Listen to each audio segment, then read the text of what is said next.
What is up, my friends? Welcome back to another episode of the Mental Corner Podcast, the show where I bring on guests from all different backgrounds to talk all the things mental health. I'm your host, Harry Potvin, and today I have the absolute pleasure of being joined by Sonia Samtani. Sonia is a speaker, a best-selling author, and a clinical hypnotherapist. She's been successful in resolving deep-rooted issues such as childhood trauma, depression, and limiting beliefs. Sonia was such a blast to have on, and I really want to thank her again for coming on and having this super awesome discussion with me. And yes, I know this episode is a day late again.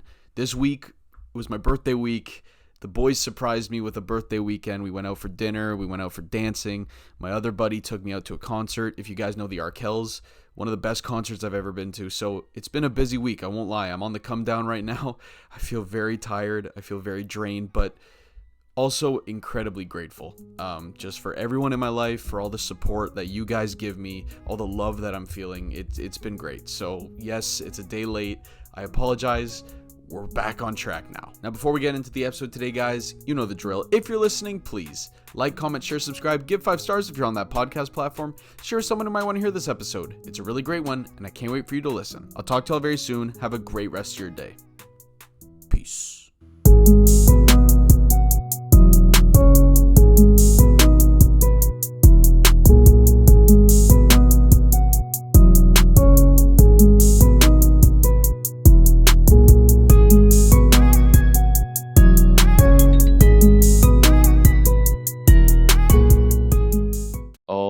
We're good to go. Sonia, thank you so much for joining me today on the show.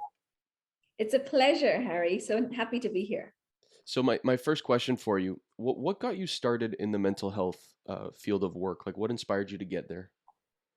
I think like many mental health professionals, it was my own story. So I was in a place where when I was a teenager, I was very overweight. I was not confident, did not like who I was. And one of my worst moments and turning points was when I was in McDonald's and I was so scared to order my own meal for fear that I might say something wrong or the wrong way that I kept practicing it in my head. And when the lady then asked me, "What do you want to eat?" I froze. And at that night, I went home and I said, "This does not work." Like this level of self-criticism and overthinking doesn't work. So I decided that I want to change things. I first changed the outside. I lost a lot of weight. I shifted my appearance. That was actually very good. But soon I realized that I was still dependent on external validation. And when I got that, I felt good. And when I didn't get that, I still felt like there was something missing. And that is what really got me started on an inward journey. And I became very curious to understand why. Why do we believe that we're not good enough? Why do we believe that we're not confident enough? Where does all of this come from? And that curiosity took me to books, took me to workshops, took me to education, training. And as I was doing that, I kept working and applying that on myself. And first I went into coaching, then I went into hypnotherapy. The difference that I found was at that time, back then, coaching was giving me a lot of tools to move forward. And the therapy took me to the root of when I first formed my limiting beliefs. When was that in my life? How old was I? And what I could do to shift them from the seat, from the moment where it started. And then not only was I feeling okay, I was not triggered. I didn't have to look for coping mechanisms because I didn't feel the trigger at all. So that's my inspiration. Right. Amazing. How hard is it to get to that? I mean, I guess this is a deeper question than just what I'm about to ask, but like, how long did it take for you to finally identify where the root cause was for all these limiting beliefs? For each one, it takes time. Like I feel like I'm still discovering new beliefs and I'm still discovering places where they came from. But of course, we have core beliefs. And those core beliefs, once I went into therapy, understanding the core beliefs and knowing where it came from, that can take a few sessions. And by few, I mean, let's say 5 sessions. But that those 5 sessions doesn't mean that that's it. You don't need to do any more self-development or self-work. Right. That means that there is a huge layer of your subconscious mind that you have understood. There's a huge layer of emotions that we have processed, and life looks very different. It's like we keep changing our homeostasis. Mm. I don't know whether you come across the word homeostasis. Yeah, I mean, I graduated from science, so I mean, I have a relative idea, but I mean, Well, it's it's just been a for while. us, yeah, it's about what we consider to be our normal way of being. It means like going back to the original way. So for our heart, we beat a certain amount of times a minute. Our temperature is regulated. And when we get a fever, it goes higher. When we get better, it goes lower because we're homeostatic machines. Similarly, in our subconscious mind, we veer towards the known. Now, the known may not be healthy. The known may be self-sabotaging. The known may be that I don't deserve to be happy. It may be that I'm not as good as other people. I'm inferior, but we'll keep sticking to that until we do enough work to change our homeostasis. So we can go from one kind of normal to a new normal. And that takes about 3 months. Mm. And then we kind of plateau until the next sort of evolution of consciousness comes into play, and we go, oh, okay, now I've discovered something new about me. And then we're now moving upwards until we go to another homeostatic shift. And so this way we keep sort of like growing and plateauing and growing and plateauing. And that's kind of what's happened to me and what I facilitate. Right. Interesting. So when you're going through not the plateau but the elevation, like what kind of processes are you doing to get to this elevation? I do a lot of regression therapy. And regression therapy is basically going back to the past, to the point where the limiting belief was created, or Mm. the point where the trauma was created. And the only reason why we visit the past is if it impacts your present. Because, of course, the whole point of living is to be present. And if you are present, that's beautiful. But what if you can't be present? Then we need to look at what is hijacking you from the present moment, what's stopping you. And most of the time, those are traumatic events of the past that trigger you. So with regression work, we look at what parts of the past your consciousness is stuck in, Hmm. and the parts of your life that have not been processed. And whenever there is any type of trauma, it's as if there's a part of our consciousness that gets frozen in that moment and doesn't grow up. And trauma is very subjective. Trauma doesn't have to be, necessarily the dramatic stuff, which is obviously very traumatic, like rape, sexual abuse, someone passing away. Trauma can also be, I was 3 years old, I woke up in the middle of the night and nobody was around and I felt abandoned.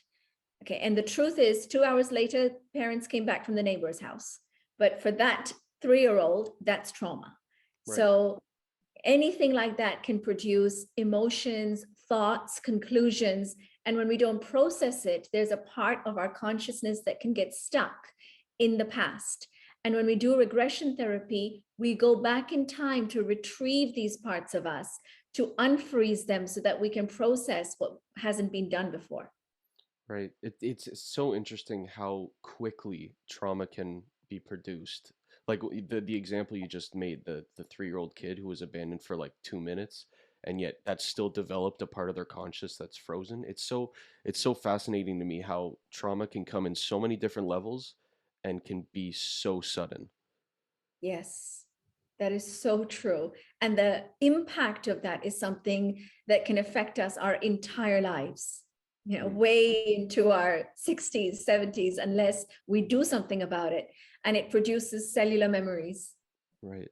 I mean, how let if you're just going around and you have this trauma, how do you even identify it? Because I feel like there's a lot of people out there who have trauma or have maybe developed it even in the last 2 years, decade, whatever it is, but they just don't even know what it is. So they just think, oh, that's just who I am. Like, how do you even identify that? Yeah, well, most people identify it when it stops them doing something they want.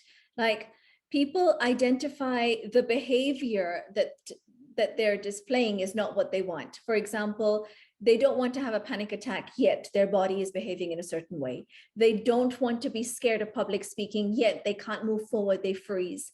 They don't want to be uncomfortable with authority, yet they feel very uncomfortable. So when we experience the impact of that in our behavior, that gives us the indication that there is something. And then that opens the door to exploration, and that's where we can begin to discover. Hmm, I see. It, I mean, doing inner work, it's scary. I, It I remember doing inner work the first time and I was like, I don't like this at all. I don't feel comfortable. I is. don't want to do it. Can we stop? That's, I know. So many times when I'm with my clients, and part of the process is to face your trauma. And when you're facing it, it's not comfortable. And I know that they're in pain, and I'm making them do exactly the opposite of what they want to do. Yet it's needed, right? right. It's what will eventually give them the biggest relief.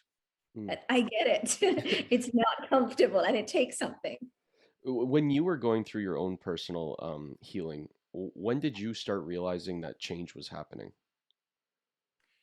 Again, when I felt differently about the same situations. So let's say if I went out and I was in an event where I didn't know so many people. Previously, I would feel nervous before going in, I'd feel self-conscious. And when I went in without really thinking about, what would people think of me? Oh, okay, that's a shift. I didn't overthink what I was going to say. Oh, that's a shift. I was more present. I was enjoying the moment. So it's kind of becoming present to what are the symptoms of my behavior that are not working for me. Then I'm going to discover the beliefs that are underlying that behavior, shift those beliefs, and then monitor that behavior once again. So it takes a lot of awareness, actually. Right, no kidding. It takes a lot of living in the present, which a lot of people don't want to do. Yeah, exactly. And that is something that I facilitate with a lot of my clients, because when they are coming, they come with an objective. And the objective could actually be clarity. It could be, well, I don't know what I want, so the objective is to gain clarity. Or the objective could be something that they do know, where it's, I feel anxious every day. I don't know when, like, let's say in Hong Kong, I don't know when the schools are going to open. I don't know when online schools are going to stop. So I wake up every day and it feels as if something has hit me and I've woken up to a nightmare. How I'd like to feel is calm and accepting. Okay, well, then that objective is already there. And then I look at the symptoms of what they're facing now and look at, well, when we're doing the therapy, what shift is that making to these symptoms? And that way it's easy. When we make it tangible, it's easy to tell the shifts that occur. Right, absolutely. Nice. That's so fascinating. Now, in terms of, because one of the topics that we talked about before recording that I really was fascinated about were these unwritten rules that you were talking about. How do they compare to the limiting beliefs that we've been talking about? A lot of these rules create those beliefs.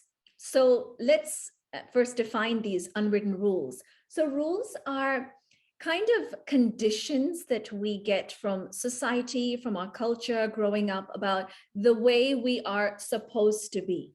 Hmm. And so many issues come from that place. So when we're growing up, the stereotypically, it could be that men are not supposed to cry. That's weak. Women are not supposed to show anger. They're supposed to be softer. And so these are all the unwritten rules.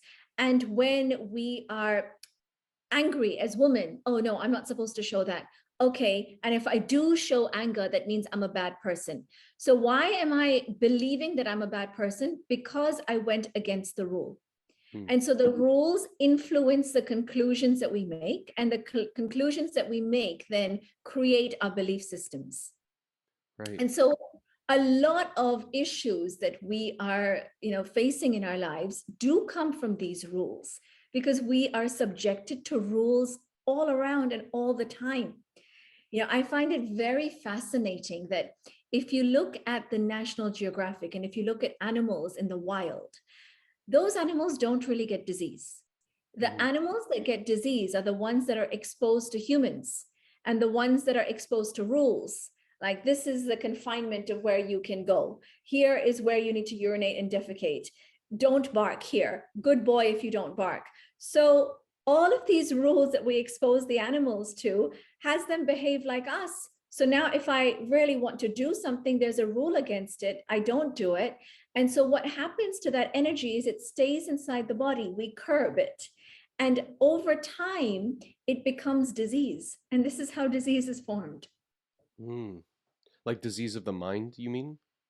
Of the body as well, Of the body. because when the body gets tumors and diseases, according to a lot of studies that we have done of the mind and body connection, it's emotional toxicity that has not been processed, that over time leads to body breakdown and physical disease. And why has it not been processed? Many times it's because of these unwritten rules, the rules of I should not talk in this way, I would need to dress a certain way. And it kind of has us think that we can't be the way that we want. Or if we do express what we really want to say, we will then be unlovable. And Mm, when we are associating it to being unlovable, we associate it to our self-worth. And then now we link all of those rules to feeling good about ourselves and worthy. right. Man, yeah, that's when do these unwritten rules, when do they start to develop? We're exposed to them our whole lives. The age of life where we're most influenced is 0 to 8. Mm, And we are influenced even starting from when we are in our mother's womb. So age 0, we can pick up things. We pick up things that our mom is feeling. We pick up things that mom is feeling towards us. And we start creating even coping strategies from the womb. Like, for example, if mom doesn't want to be pregnant and she has thoughts of aborting, I have regressed many people back to feeling unwanted and then thinking, okay, my survival is being threatened. What can I do? What can I do? And this good boy syndrome, good girl syndrome has started right from there, needing to please. And so we're exposed to society, environment. I call it the SEER, the SEER conditioning: social, economic, education, religion. And those kind of things give us the rules. And the conduit to that is the family. So our family system exposes us to our environment, to our social environment, our culture, our school, our education, etc. And that's where we get the rules from. right. That's crazy that you don't like, oh man. So right from the womb, that's it starts so early. It does. It does. Right from when we are conceived, we start picking up things, and our subconscious mind is a database which stores information. It's storing information as we are growing in our mother's womb. Right. Now, when something is stored in your mind from that early on, how do you even begin to shift that? Because it's been hardwired forever. Yes. And this is why shifting things from a subconscious level is so powerful. And this is why I use hypnotherapy as a tool, because hypnotherapy is one of the modalities that bypasses your defenses. It bypasses your filter and it accesses the subconscious mind. And from that space, you can go to the different events in your life, right from age 0, age 1, age 2, and start releasing those emotions that are trapped.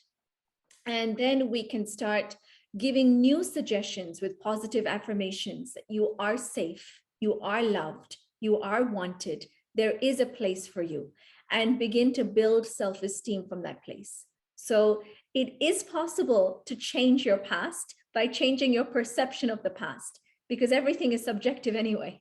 Right. Yeah. Now, what if you have a bad memory? The beauty is it's not about memory. Mm, It's a database. So memory is kind of like your ability to access the database, but the hard disk will still contain the data. So the memory is kind of like our critical filter. And most of us don't remember very early childhood, yet it is in the database of our subconscious mind. And when you're in a hypnotic state, you can access it. oh, okay. Interesting. Man, so how do you how do you start shifting? I have all these questions about shifting because it's just so fascinating to me. Like when let's say you have an unwritten rule which ultimately turns into a limiting belief and that in turn makes you question your self-worth, your self-acceptance. How can you start to feel that self-acceptance again, or not even again? Like what if you've never felt self-acceptance before? Like how can you even accept that self-acceptance because you've never Mhm. accepted it before? Yeah, and this is why we often work with both the conscious and subconscious mind. The conscious mind is the one that has the rationale, so begins to comprehend concepts like self-acceptance itself is a concept. What does that mean? So self-acceptance means to move beyond judgment, even not to call something good, not to say that something is bad, just to get that it is. I accept you. I have place for you. You're sad. There is place for your sadness. You're feeling unconfident. There's place for you to feel unconfident. I'm not judging it. It's not good. It's not bad. So you're moving out of labeling altogether. Mm. And it works for your conscious mind to begin to understand what that means. Because when you do therapy, it's your adult conscious mind that will then give that sense of acceptance to the younger parts of you in the past. So even if you've never felt loved or accepted, it is possible for you to begin to reparent your inner child, your younger self that has never experienced love before. And that's a beautiful thing to do. So if you understand what acceptance is, if you understand that this is just about me making space, this is about me accepting the parts of myself that I judged before. And then you go to the part of you that was bullied in school. And instead of thinking, oh, yeah, they were better than me and I was inferior and my family was not as rich as their family, you look at that younger version of you with compassion, with understanding. You make space for that younger version. You acknowledge their feelings. You give validity to their feelings. And that itself begins the healing. Because once you acknowledge and give space to something, then they can process what's there. And once they process what's there, they can come to a place of peace. So now I'm now given a sense of validation. Somebody is here accepting me. I can now release the feelings of maybe inferiority, helplessness, fear, whatever it is, and I can experience a sense of acceptance by whom? By the adult self that through visualization and guided meditation is viewing their younger self in the past. So this is actually a very beautiful, loving thing that you can do to you, even if you've never experienced it. Man, that's yeah, no, I actually that sounds very similar to the first time I ever did hypnotherapy. I had a guest on and she offered me a session and we got really deep into because I got bullied a lot in elementary school just because I didn't like what other guys liked. I was into bugs. I was that weird bug kid, and I was kind of overweight and I was picked on a lot for it. But I in that hypnotherapy session, we just got right back to this one scenario that I had forgotten about because, like you said, the memory is just it doesn't hold everything. And I remember we like had me sit down next to young me and just be Mhm. like, yeah, you're good, man. Like it like don't hate yourself because other kids don't understand what you're doing. And it the hypnotherapy session was like what, an hour? And Mm. right out of that I felt better than I had felt in a long time because it's that one little piece of or not memory, sorry. It's that one little piece of like trauma that I was still holding on to. It's Yes. it's so fascinating. Yeah, and that's beautiful. That's exactly how this works. So I'm glad you've actually had a firsthand experience of it. And it's such a loving journey. Earlier on, we were saying that it's uncomfortable, it's scary. The scariest part is to look because you've been avoiding that younger self for so long. And Mm. we don't want to go back there because we think it'll make me feel like the weird one again, or it'll make me feel like I'm not as good as other people. But when we go and look, we see a part of ourselves in pain. And that gives an opportunity to love, to heal. And when you're in the midst of it, it's actually really loving and really comfortable. It's just looking at it is the part that we need to get around. That's the thing. Like for me anyway, it was when we first started, I was uncomfortable because I was like, does this stuff even work? And then when we started discovering that stuff, I was like, this isn't gonna work. I don't want to do this. I don't want to identify where I was bullied again. I don't have to think about this. And then once we Mhm. started getting into it, I'm like, this is actually a really nice thing to do. This actually feels pretty freaking good. Yeah. Exactly. And now that little part of you that was in trauma, the trauma's over. And it's that younger Harry now that can grow up, and you can grow up to the age of today, and you're no longer stuck in that place. Mm. Now, how do you like, for people who are listening who kind of go like, this is all a bunch of crap, who like, because you can't see it, right? Like, this is a process that's very internal. It's very mental. Well, eventually you can see the process with the people who are doing it because you can notice a change in them. But for people who are so hesitant because they're like, I don't believe in any of that, like, how would how would you try to convince them that this is a legit practice and this is actually very beneficial? Well, the word convince means that I'm on an opposite side to you. So I want to be on the same side. I would Mm, first look at where they are at and where I can relate to them. So if they're at a place where things need to make logical sense, yes, absolutely, I agree, it does. That things need to have evidence, yes, absolutely, it does. So can we then logically understand that when you are bullied and you make a conclusion that I'm inferior, that conclusion can impact your self-esteem? That makes logical sense. Then, if you believe I'm inferior, and if you go to apply for a job, which maybe let's create or name a scenario that's actually happened to somebody, and you are now competing with other people to get it, you might then feel as if they're better than me. Could that make logical sense? Does it make sense that the conclusions that you've made in the past is impacting your present? Oh, yeah. And then I would first go to the events that they do remember.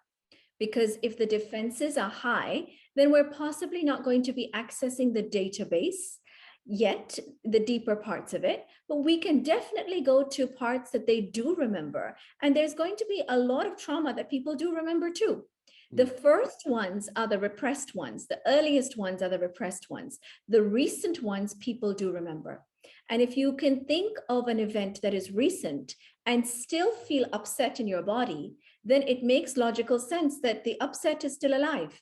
The event is over, but your upset is not over. Yeah, you can experience that. Okay, let's start there. So when people are more logical, I go logical because it is actually a very logical process. It is not based on things that are intangible. It is studied, it is a science, and it is based on, we can look at, the brain waves that are created when we are working with hypnosis. We can look at studies that are cited by so many, practitioners and therapists now. But I find that keep it simple is the best, rather than me citing, the scientist or Bruce Lipton or this person's experiment or epigenetics. I'd rather just go to talk to them very logically about how they are feeling, why they may be feeling that way. Do they ever remember an event that happened where they were upset in the past? Can they still feel upset about it today? Well, then that's how it works. mm. That's how basically I would talk. Yeah, I mean, you made it so much more simple. I think there's still, I mean, I love how the conversation around hypnotherapy is shifting. I think there's still that idea that it's like in the movies where it's the circus act and you're going like this and it's like, okay, turn into a chicken and the guy just starts clucking. But I love how it's shifting because I think more people are starting to understand that this is a legit practice and your brain can really benefit from going inward. Yes, absolutely. And I think people are getting that there's different schools of hypnosis and hypnotherapy. Hmm. Hypnosis is when you are not in control and you don't give me permission and it's based on other practices. Hypnotherapy only works if you give me permission, only works if you are willing. And it's a very natural state that we are in minimum twice a day. So every night, just before going to sleep, you're in a hypnotic state where your brain wave is in theta. Every morning, just before you wake up, the same thing. And it happens even at different points during the day where we feel overwhelmed, where there's a lot of impressions on our senses and we feel like I'm not fully alert. We're going into a hypnotic state. The brain wave is changing from beta to alpha to theta, going deeper and deeper. So these things happen. And we're just using a very natural state of mind where your defenses are low. And when your defenses are lower, then you're not going to quip up and say, if somebody says to you, yeah, you can be confident. No, no, I can't. Those are the defense mechanisms. So we're bypassing the defense mechanisms to go deep into the subconscious database to access the memories there, the experiences there. And when we're in that place, we can either place suggestions and say, just simple affirmations like you are confident, you are lovable, you are accepted, or we can heal trauma from that space and do therapy. And if we're talking about just the suggestion placement, you can do that yourselves. We actually don't even need to go to a professional to do that. We can download something. I've got lots of different meditations. They're all over the internet. Or you can simply, just before sleeping, you know you're already tired, say whatever it is you would love to feel that you don't feel yet.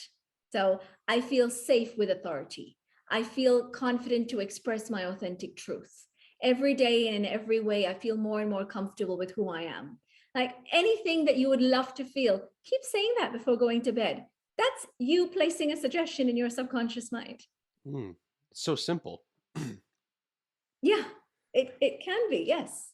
Now, we talked about the inner work. I wanted to go externally a little bit on the unwritten rules thing because you mentioned that a lot of these unwritten rules are based on like things that you experience with family, religion, economics, environment. Like if we know that these rules, not all of them, but if we know that some of them, like women can't get angry, men can't cry, things like this, if we're at a point in society now where we kind of know that that's a bunch of crap. Mhm. Like women obviously can get angry and men can obviously cry. Like it's so obvious now to everybody. But why do these unwritten rules still exist if we all know that it's just crap? The unwritten rules probably exist because the people that are perpetuating that are the ones that have used it as a coping strategy, and it's linked to survival. If I go according to the rule, I'm worthy enough to survive. If I don't adhere to the rule, there's something wrong with me. I may be ostracized, I may be not accepted, and then ultimately it's linked to my survival. So even though I know better, the I know better is at the rational level, and rational level is 10% of our mind. And the subconscious mind, the irrational part of us, is 90% and about 6,000 times more powerful. And that's the part that tends to win. Right. And thankfully, we're educating our children in a way that's more conscious. And so maybe now the children are getting a different social economic education and religious inputting. And so they may develop something different and they're not going to adhere to those rules. But those of us that have been brought up previously, in the 80s, 90s, or even before that, we've been exposed to this. And we're still exposed to this. If you watch a movie from the 90s, we'll be exposed to it Mm. because these things are all around. Like I was watching a sitcom the other day, and there was a joke around homosexuality.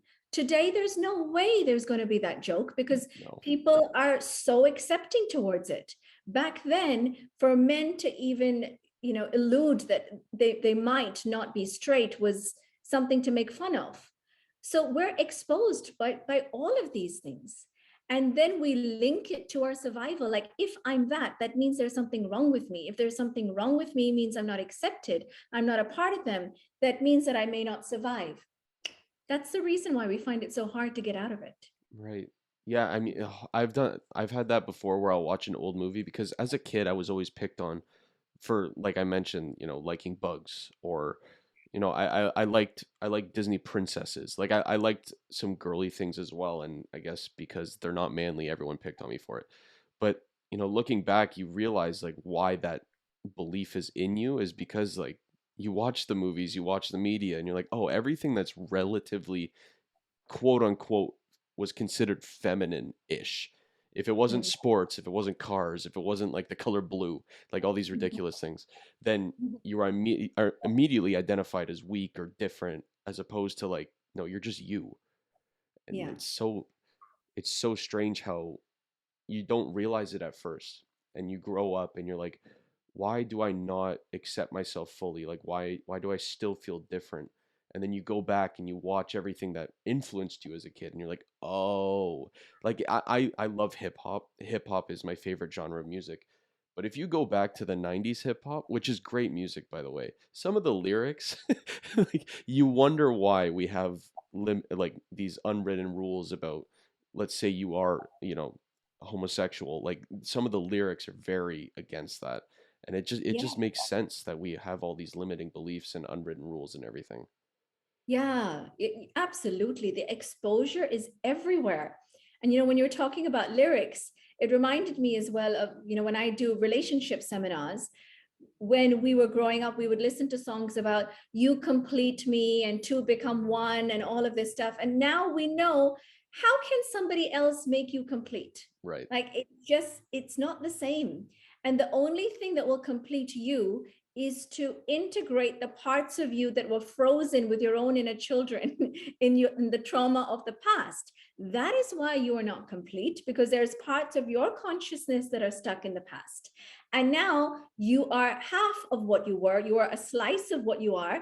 And you're holding on to a partner to say, please fill in the gap that was created by my own missing parts. You're the one. And I'm going to attach to you so much and make you fit that mold. And when you don't, then there's something wrong with you. There's something wrong with me. And then there's trauma all over again.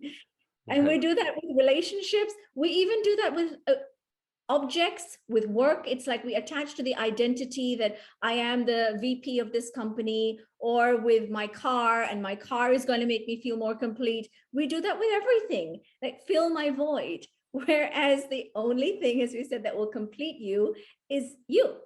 And so now, thankfully, we are getting into a place where relationships are more conscious, where it's like, I'm a work in progress, you're a work in progress. We come together for a shared experience, and we're both retrieving parts of ourselves simultaneously that are out. And we're going to trigger each other, and we're going to push each other's buttons. It's part of the program, it's part of the process, and that's all okay. Right. That seems a little less toxic than the alternative. You Yeah, have to complete me. Like, no pressure. exactly. And the media and everything else had so much to say about that. And Right. the whole happily ever after, really, Oh, does that really exist? I'm doing a lot of work to debunk positive thinking and we should be happy all the time, because it negates the law of duality. right. We are here on earth to experience things, and part of what we experience on earth is duality. And so by virtue of calling something positive, negative has to exist, because otherwise positive has no meaning. If you say happy, you only know that relative to what it's not. And so by labeling anything, you only understand that through its opposite. And so get that it's not possible to only be positive, because you're making sure that the negative exists. So rather than be oscillating between this positive, negative, be an acceptance of both. And if Mm, you're an acceptance of both, you're at peace. And then you're probably going to refer to that peace as positive, but it's a very different type of positive, because it's your ability to be with both.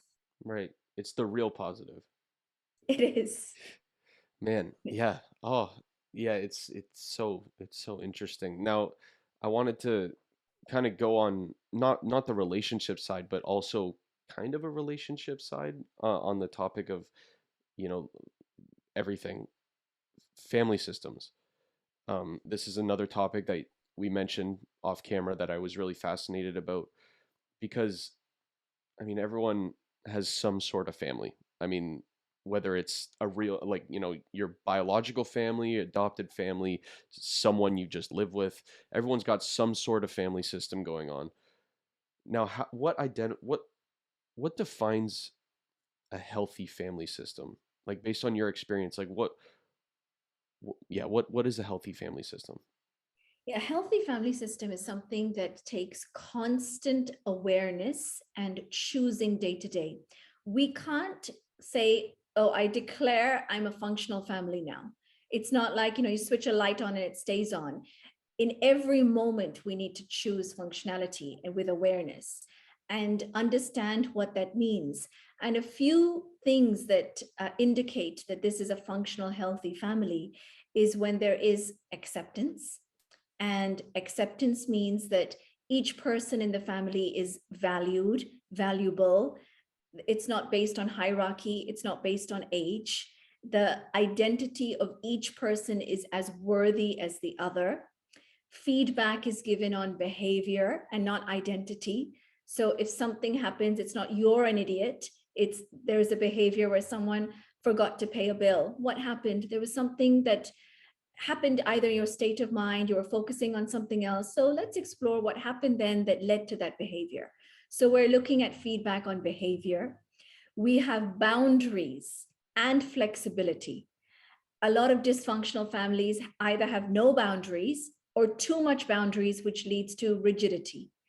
And no boundaries means that we are basically becoming victims and rescuers and persecutors all around, and we're in drama. So one person is the villain, one person is the victim, and the one person in the family becomes the savior to save the day. You know, and dysfunctional families are created right from the get-go, where, let's say previously, if you were married, a stereotypical family, husband and wife, they don't get along. And then the elders say, well, why don't you have a child? That'll make things better. So now you're creating that the purpose of this child is to fix the marriage of their parents. That's a great sign of a dysfunctional family, because the purpose of the child cannot be to fix my parents' marriage. And so here, again, there's a lack of boundaries. You're placing the child as a rescuer even before the child is born. You have one person that is helpless, one person that is blaming. You go into codependent, counterdependent relationships. And so understanding boundaries is huge. And boundaries is, where do I end and you begin? You know, and when you are looking at homes, there is a wall that separates your home from another person's home. And yet that doesn't mean we can't visit each other's homes. That's flexibility. I know where my boundary is, and yet I can visit you, you can visit me, but we know when it's okay to say no. We know when something doesn't feel aligned with our values. And so all of this is needed in a functional, healthy family. And it needs sort of moment to moment awareness, because in each moment, our boundaries can either be too much, too little. In each moment, we can unconsciously judge or label each other. Yeah. Right. That baby thing that you mentioned, where it's like, have a baby. It'll help your marriage. I've heard that a lot. And like that's a more common saying than you would think. Yeah. Even nowadays. Yeah. Yes. It's like, no, don't do that. Yeah. I have friends who have done that. Like they're in relationships and they're like, this is gonna solve it. No, stop. No, please. Hmm. Yeah, you're looking externally to solve it. And that baby is going to grow up in a household that is not functional.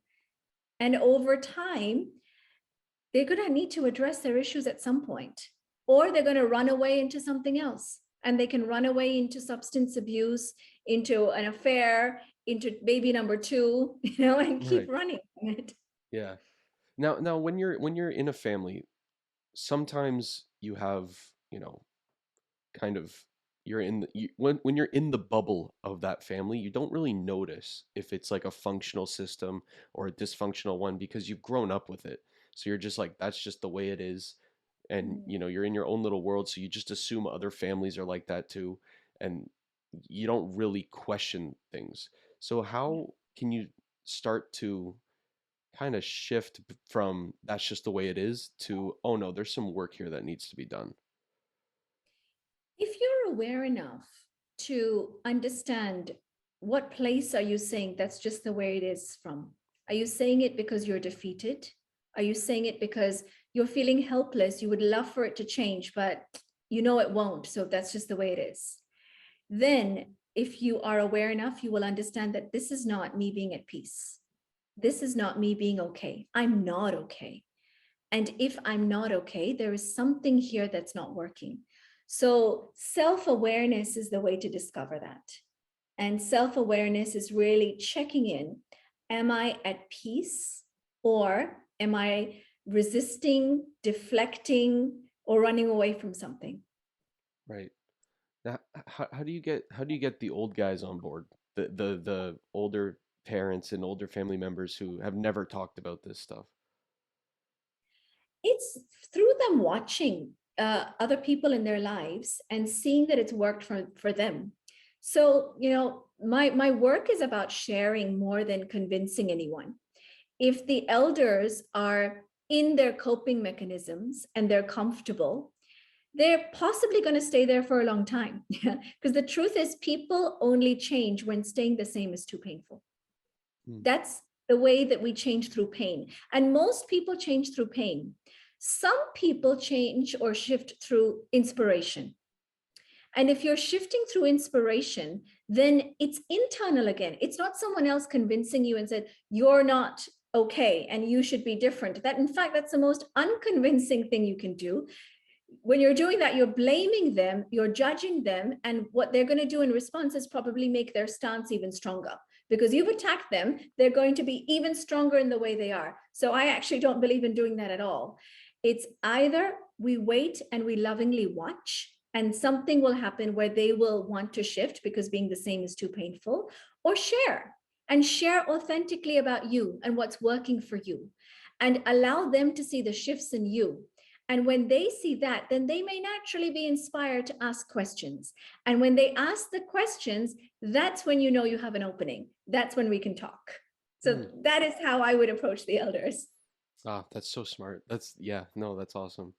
Now, I guess, Sonia, my last question for you is, if someone's watching and they're still hesitant to, start that self-acceptance healing, or that, trying to shift those limiting beliefs, unwritten rules, or even on the other side of this conversation, they want to get started on, creating that healthy family system within their own home, but they're all hesitant because, they're questioning whether it's, effective, whether it works, whether they're capable of making it work. What would you want to tell them? I would want to tell them that if they're interested in shifting, that's a great first step. And they would only be interested in shifting if they see value in it. So something has been said in this conversation that you've seen value in. Understand what that is. And what is it that you could shift that would be valuable to you in your life? Don't believe anything I say. There is no way that you should be or shouldn't be, because those are rules, and rules actually take away self-esteem. So let's get away from the rules and let's go to what's inspired you today. In what way do you think this could add value? Could it add value by you maybe reflecting the rules that you are currently living with, and maybe looking at what do you agree with and what you don't? And that's a great place to start, because there are some rules that you live with that maybe you agree with. We would call those values. And there are some rules that you don't agree with. Those are external shoulds. And if you are living with external shoulds that are not in alignment to you, let's start by giving you choice. It's now your choice. You can choose to live with them. You can choose to drop them. And if you do choose to drop them, see how you feel. See how you feel without being influenced by external shoulds. It might give you a lot of freedom, or you might feel scared that, oh, if I don't do this, for example, the should is I should wake up early, but actually my value is I work great at night. I'm a night person. And it's okay for me to wake up a little bit later, but I should wake up early.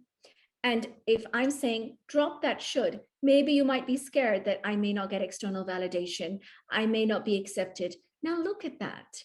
And maybe it might be valuable for you to look at that fear and be able to move through that fear by facing it, doing what I want instead of running away from that fear.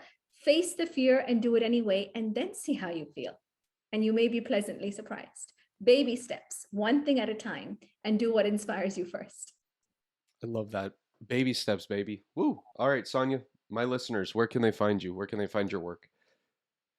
So you can find me on my website, which is actually on my screen. It's allaboutyouscenter.com. My Instagram handle is Sonia Samtani _. My Facebook is All About You Wellness Center, and you can hook me up on any of those. I'd be really happy to hear any questions that you may have. And also on YouTube, if you just search my name, I have a YouTube channel and we've got 1-minute videos there for motivation. And if you like, I can send you a webinar about anxiety. Awesome. I'll put those links down below. Sonia, thank you so much for joining me today. This has been a blast. Thank you so much. Those were great questions. It's been a pleasure. Oh, thank you. And to all my listeners, I will see you guys next time.